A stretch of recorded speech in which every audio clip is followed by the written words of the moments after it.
Ang atuang asawa ang isa sa mga grasya nga gihatag sa atua, na dapat natong higugmaon, ampingan ug dili pasakitan.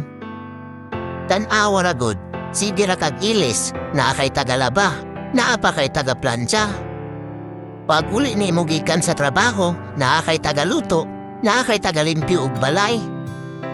Ing-ana na sila ka-importante diri sa atuang pamilya. Unya, imuharang pasakitan, pagkaway ulaw pud nimo nga bana, no? Ang tinuod nga lalaki, mapaghigugma sa iyahang asawa, ug dako ang iyahang respeto. Di man nga kung wala nakaganahi sa imuhang asawa, daghan kaayo ang nagahandom ana niya sa palibot. Kung wala nakagwapahi sa imuhang asawa, gwapa na sa pananaw sa uban. Ug kung wala na nimo ginaampingan ng imuhang asawa, daghan ang gusto mo amping ana niya.